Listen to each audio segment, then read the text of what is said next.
अस्सलाम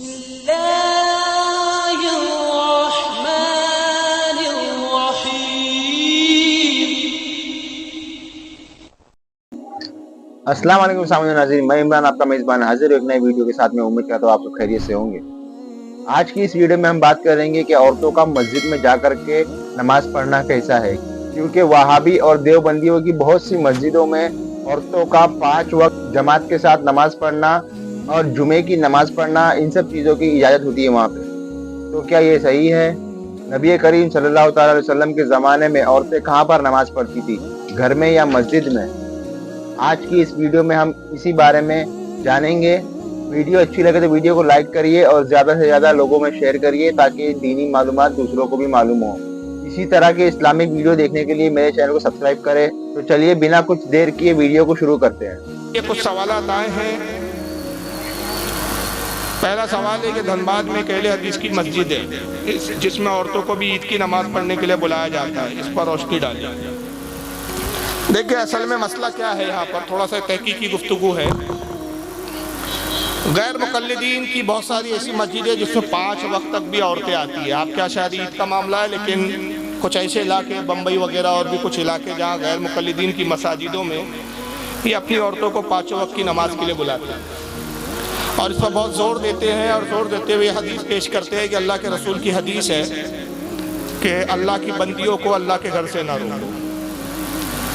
ये एक हदीस पेश करते हैं। मैं इसलिए तफसील से बताना ज़रूरी है कि अगर मैंने ऊपर बात बताई तो कल ये कुछ हदीस की किताबें आपके सामने लाकर रख देंगे और कहेंगे देखिए साहब वो फारूक रज़वी आया था, उसने सब झूठ बोला। दूसरा ये कहेंगे कि रसूलुल्लाह के ज़माने में औरतें आती थी। तो ये एक पहलू हुआ, हुजूर के ज़माने में उस वक्त औरतें आती थी जब इस्लाम किल्लत में था। दूसरा, औरतों में भी वही औरतें आती थी जो ज़ईफ़ुल उम्र होती थी, जवान औरतें नहीं आती थी। ये अधूरी बातें, ये पूरा नहीं बताएंगे आपको आप। तीसरी चीज़, औरतें भी 2 वक्त की नमाज में आती थी, फज्र में और ईशा में। दोहर, असर, मगरिब 3 वक्त नहीं आती थी। 2 वक्त इसलिए कि फज्र के वक्त भी अंधेरा होता है, आखिर में आती थी और पहले चले जाती थी। अंधेरे में आती थी, अंधेरे में चले जाती थी। ईशा में भी अंधेरे में आती थी, अंधेरे में चले जाती थी। यहाँ तक कि हज़रत आयशा फरमाती कि जब औरतें आती तो उनके चेहरे पहचाने नहीं जाते, तो ज़ईफ़ुल उम्र बूढ़ी आती थी। और फिर रसूल का ये जो हुक्म था ये सिर्फ एक मुबाह की हद तक था। इसमें हुजूर ने ना कोई सवाब की बशारतें दी, न मर्दों की तरह ये कहा कि जैसे मर्दों के लिए आया कि जमात से नमाज पढ़ना बगैर जमात की नमाज से 70 दर्जे ज़्यादा फजीलत रखता है। इस तरह औरतों के लिए कोई बशारत नहीं है, बल्कि औरतों के लिए अफजल व आला क्या है, इमाम बुखारी रहमतुल्लाह अलैह अदबुल मुफरद में हदीस लाते हैं। ये आप नहीं बताएंगे। मैं बार बार अर्ज कर रहा हूँ कि इनका दीन ही अधूरा होता है। इमाम बुखारी रहमतुल्लाह अलैह लाते हैं कि रसूलुल्लाह हज़रत फातिमा के घर तशरीफ लाए, अपनी बेटी हज़रत सैयदा फातिमा के पास रज़ियल्लाहु ताला का। बेटी, औरत के हक में सबसे बेहतर क्या है? हज़रत फातिमा ने कहा, बाबा जान, औरत के हक में बेहतर ये है कि अपने घर में नमाज पढ़े।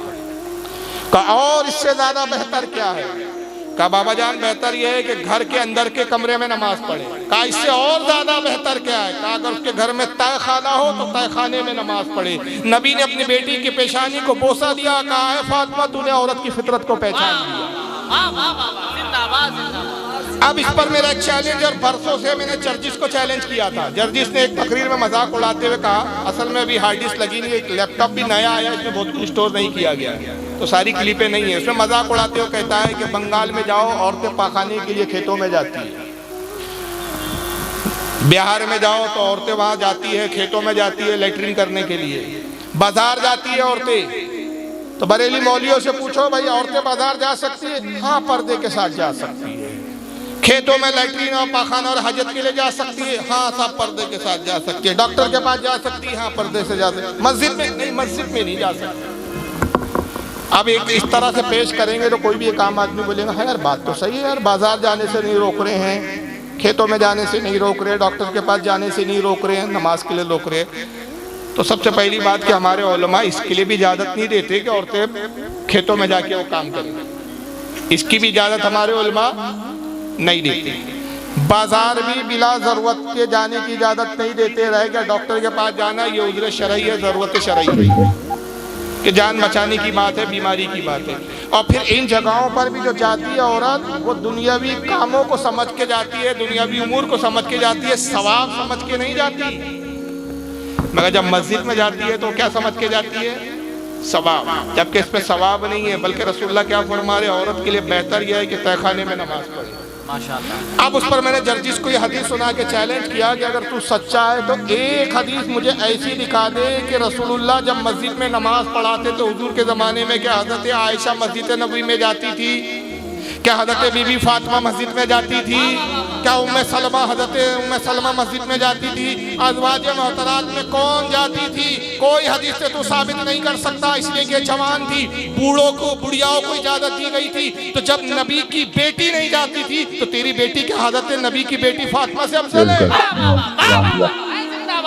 नारे तकबीर, नारे रिसालत, ज़ैग़-ए नज़वियत, मुनाज़िर अहले सुन्नत, शहज़ादे आला हज़रत। अब दूसरी चीज सुनिए, हजरत उमर का दौरे खिलाफत आया, ये भी बुखारी में, मगर इसको वावड़ा छुपा दी। ये भी बुखारी शरीफ की हदीस है। हजरत उमर का जब जमाना आया तो बहुत बुरे हाल हो गए, मुनाफिकीन ताका जाकियां करते थे औरतों को। हजरत उमर ने साहबा को जमा किया और कहा कि क्या ख्याल है तुम्हारा, क्या औरतों को मस्जिद से क्यों ना रोक दिया जाए? साहबा इकराम ने हजरत उमर की राय से इत्तेफाक किया और इस पर तमाम साहबा का इजमा हो गया।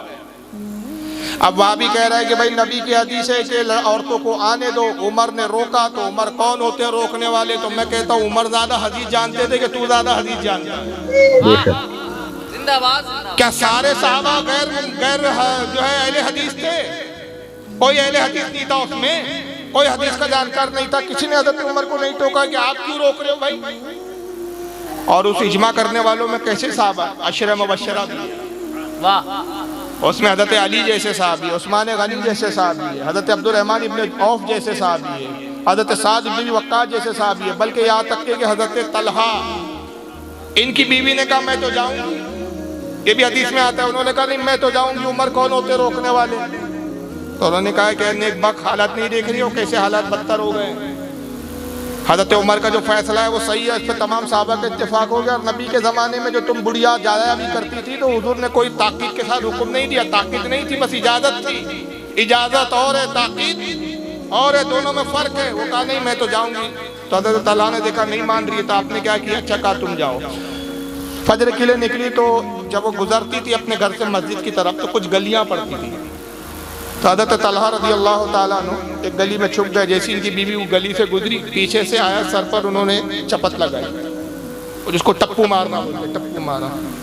ये घबरा गई और आप छुप गए, देखा तो कोई नज़र नहीं आया। तो कहती है ला हौल वला कुव्वता इल्ला बिल्लाहिल अलीयुल अज़ीम। इतना ज़माना वाकई ख़राब हो गया कि औरतों को इस तरह छेड़ा जा रहा। वापस घर लौटी, हज़रत तलहा कहते हैं खुदा की कसम जो घर आई इसके बाद में सिर्फ जनाजा ही घर से बाहर निकला। अब दूसरी हदीस बुखारी में आती है कि हज़रत उमर ने जब पाबंदी लगाई, कुछ औरतें वो थी जो बाज़िद थी कि हम मस्जिद में आएंगी, तो हज़रत आयशा उम्मुल मोमिनीन के पास आती और कहती है उम्मुल मोमिनीन उमर कौन होती है जो रोकते हैं?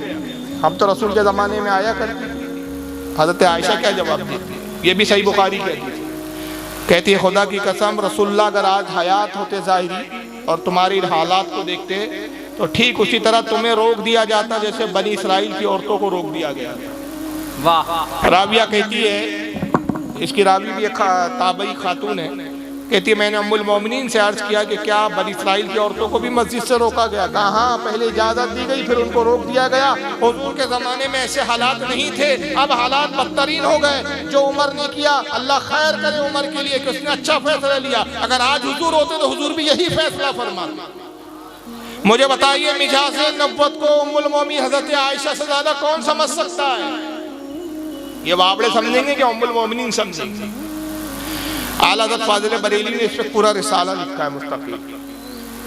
हालांकि वो मज़ारात पर हाज़िरी का, लेकिन उसमें जिन चीज़ों से इस्तदलाल फरमाया है वो मसाजिद को लेकर कि मस्जिद की जब इजाज़त नहीं है तो मज़ारों पे भी इजाज़त नहीं दी जा सकती। ये आला हज़रत का इस्तदलाल का उसमें तरीका है। उसका नाम है जमलुन नूर फिन नही अन निसा ज़ियारतिल क़ुबूर। उसमें आला हज़रत एक बड़ा प्यारा जुमला फरमाते हैं, मैं वही बयान कर रहा हूँ। अलग फरमाते ये बताओ उस जमाने में नेक औरतें ज्यादा थी कि इस जमाने में ज्यादा नेक? आप ही से पूछ रहा हूँ मैं, बोलिए। उस जमाने में सालिहात ज्यादा थी कि इस जमाने में सालिहात ज्यादा है? उस जमाने में फासिकात ज्यादा थी कि इस जमाने में फासिकात ज्यादा है? आलत फरमाते आगे, कसम खुदा की उस जमाने में लाखों नेक और साले थी, एक फासिका होती थी। आज हजारों लाखों फासिका है तो एक साले मिलती है। तो जब उस खैर के जमाने में रोक दिया गया तो इस जमाने में कैसे इजाजत दी जाएगी? लेकिन इन गैर मुकल्लिदों ने इजाजत दी। नतीजा क्या हुआ? मैंने कुछ वीडियो अपनी तकरीरों में दिखाए हैं। मजबूरी है कि इसमें कोई वीडियो नहीं है, वरना दिखाता कि औरतों ने कहा जब हम मस्जिद आ सकती है तो फिर हम अगर नमाज पढ़ाना जानती हो तो हम नमाज क्यों नहीं पढ़ा सकती? नतीजा ये हुआ कि अमेरिका और कुछ मुल्कों में औरतों ने नमाज पढ़ाने का दावा ही नहीं किया, बल्कि प्रैक्टिकल नमाजें पढ़ाई। मैंने वीडियोस दिखाए हैं जिसमें औरतें नमाज पढ़ा रही है, बाकायदा मर्द और औरत मिक्स होकर पीछे नमाज पढ़ रहे हैं। अल्लाह अल्लाह। अजान औरत दे रही है, औरत नमाज पढ़ा रही है, और इस ढंग से उसने स्पीचें पेश की। उसने इस तरह की स्पीच दी, कहा कि साहब जब मस्जिद में आने की शरीयत ने इजाजत दी, अगर मर्दों में से किसी को नमाज पढ़ाना ना आता हो और औरत को आता हो तो औरत क्यों नहीं नमाज पढ़ा सकती? देखिए, आपने उंगली दी और कौम ने पोछा पकड़ा, कौम ने कलाई पकड़ी। अब बात तो जाहिरन सही लगती है कि भाई अगर किसी औरत को नमाज पढ़ाना आता हो, कुरान की सूरतें ज़्यादा जानती हो, कुरान ज़्यादा जानती हो, मसाइल से वाकिफ हो, तो इमामत की हकदार वही है। फिर तो अब आप औरत को इमाम बनाने से क्यों चकते हो? हमारे इलाके में भी इस पर काफ़ी हुआ। तो कुछ हमारे सुन्नी ही उसकी स्पीच सुनकर, मॉडर्न टाइप के थे, पढ़े लिखे लोग थे वो, हालांकि इंग्लिश में स्पीच है, जो इंग्लिश समझते थे उसको सुना, उससे मुतासिर हो गए। तो एक मरतबा ऐसा हुआ कि मेरे घर पे कुछ लोग आए मिलने, उसमें कुछ इंजीनियर्स भी थे, कुछ डॉक्टर्स भी थे। उन्होंने कहा फारूक साहब बात तो सही कही है। तो उसमें दो ग्रोह थे, एक कह रहा था नहीं यार वो गलत है, एक कह रहा था। तो मैंने कहा भाई छोड़ो यार, दलील वलील दूंगा तो बहुत लंबी बात हो जाएगी। जुमा पढ़ा रही थी वो, जुमा ही पढ़ाती थी वो, पूरी 5 वक्त की नहीं। मैंने कहा जुमा पढ़ा रही है ना, इंशाल्लाह अगले जुमे वो नहीं आएंगी। मैंने कहा अगला जुमा वो नहीं आएंगे। बोले आप कैसे कह सकते हैं? मैंने कहा पीरियड आ जाएगा ना भाई साहब। नहीं समझे आप? मैंने कहा पीरियड आ जाएगा। अगर औरत इमाम बना दी जाए तो सोचिए क्या होगा। और उस पर भी मैंने जर्जिस को जवाब देते हुए कहा था कि मौलवी जर्जिस साहब, ये ज़माना वो है कि आप कहते हैं कि औरतों को आने दो, तो घर से लड़की निकलेंगी और अब्बा से कहेंगी अब्बा आती हूँ। बाप कहेंगे बेटा कहाँ जा रही हो? नमाज पढ़ने जा रही है। और यार को फ़ोन करके कहेंगी फुला अहले हदीस मस्जिद में मिलो, वही आ रही है। मस्जिदें नहीं होंगी, अय्याशियों के अड्डे बन जाएंगे, लफड़े सेट होना शुरू हो जाएंगे। बेशक। आज की लड़की सहेलियों का बहाना करके झूठ बोल के जाती है और अय्याशियाँ करती है, बाद में भांडे फूटते कि फुला का फुला से टाका भिड़ा हुआ है, फुला का फुला से टाका भिड़ा हुआ है। आज कम से कम बाप थोड़ी निगरानी तो इस बात पे रख लेता है कि सहेली का बोल रही है तो वाकई सहेली क्या जा रही है कि नहीं जा रही है, ट्यूशन का बोल के जा रही है तो वाकई ट्यूशन जा रही है कि नहीं जा रही है। लेकिन जब वो कहेंगी नमाज पढ़ने जा रही हूँ तो भाई वो क्या बोलेंगे, अरे यार नमाज पढ़ने जा रही है, इतनी नेक साले, बड़ा दुपट्टा पट्टा ओढ़ के जा रही है, मुंह छुपा के जा रही है, बुरके में जा रही है। भाई नमाज पढ़ने तो जा रही है, रोक सकता नहीं, रोकेगा तो गुनाहगार होगा और तुम्हारे फतवे के मुताबिक। तो यार से कहेंगी आओ मगरिब में वही मिलते हैं। फिर जर्जिस साहब की बीवी भी आएंगी, पता चला कि अचानक आना बंद हो गया। हमने पूछा मौलाना जर्जिस साहब आपकी बेगम नहीं दिख रही है, तो ये भी पता चल गया कौन से टाइम नहीं आती है। यार मैं इशारे में बोल रहा हूँ, समझो बाकी बात। तो सारे रात बेपर्दा होना शुरू हो जाएगा।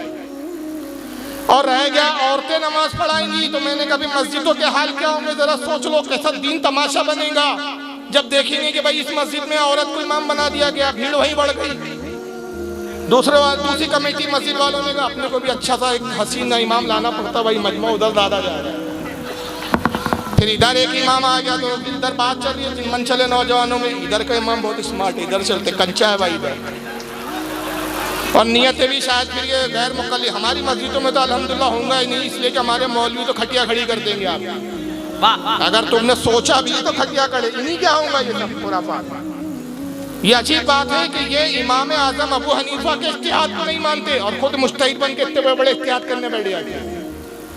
अब नतीजा होगा कि भाई अब इधर भी हसीना उधर भी हसीना।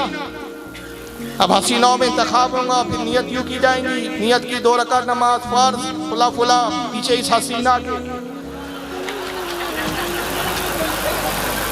ये तमाशा बनाना है इस्लाम का। याद रखिए, जिस चीज पर सहाबा का इज्मा हो गया, सहाबा से ज़्यादा दानिशमंद, अक्लमंद, होशियार और नब्बास, कौम का मिजाज समझने वाले या आज के वहाबी गैर मुकल्लिद नहीं हो सकते। बेशक। तो ये सब खुराफाती लोग हैं, इनसे बचो। ये इस्लाम को मॉडर्न करना चाहते हैं और नाम हदीस का लेते हैं और लोगों को गुमराहियत की तरफ ले जाना चाहते हैं। तो इससे आपको परहेज करना चाहिए और हाँ, अगर इस्तिताअत हो तो इनको रोको। बिल्कुल। अल्लाह हम सबको वहाबियों और देवबंदियों के फितनों से बचाए। तो आपने देखा सामान्य नाज़रीन के किस तरह से मौलाना फारूक खान रज़वी साहब ने बताया कि किस तरीके से फितना फसाद बर्पा हो सकता है कि अगर ये सब सच हो जाए तो, और ये हो भी सकता है, कितनी जगह पे हो भी चुका है। आप लोगों ने भी इंटरनेट के ऊपर देखा होगा, कितनी सारे वीडियो घूमते रहती है इंटरनेट के ऊपर, औरतें जमात से नमाज पढ़ा रही हैं। बहुत सारे वीडियो कुछ दिन पहले मैंने भी देखा था। सोचिए, जैसे मौलाना फारूक खान रज़वी साहब ने बताया कि किस तरह से फितना हो सकता है, ये हकीकत बात है। और नबी करीम सल्लल्लाहु अलैहि वसल्लम के ज़माने में कौन सी औरतें और किस वक्त नमाज पढ़ने जाती थी मस्जिदों में, वो भी आपने बताया। और आज के दौर में वहाबी और देवबंदी की मस्जिद में पांचों वक्त में औरतें जा रही है, ना उसमें जवान देखी जा रही है, ना बूढ़ी देखी जा रही है, सब के सब जा रही है मस्जिद में नमाज पढ़ने के लिए। और जबकि हदीस के मुताबिक ये है कि औरतें अपने घर में नमाज पढ़े, वो 70 गुना ज़्यादा सवाब मिलता है जमात से नमाज पढ़ने में। और मर्द के लिए है कि 70 गुना ज़्यादा सवाब मिलता है उसे मस्जिद में जाके जमात से नमाज पढ़ने के लिए। अल्लाह से दुआ है कि अल्लाह हमें इन सब फितनों से बचाए, हमारे ईमान की हिफाजत हो। वीडियो अगर अच्छी लगे तो वीडियो को लाइक करिए, ज़्यादा से ज़्यादा लोगों में शेयर करिए ताकि लोगों तक ये वीडियो के ज़रिए मालूमात फैल सके। और इसी तरह की इस्लामिक वीडियो देखने के लिए मेरे चैनल को सब्सक्राइब करें। मिलते हैं अगले वीडियो में, तब तक के लिए अस्सलाम वालेकुम।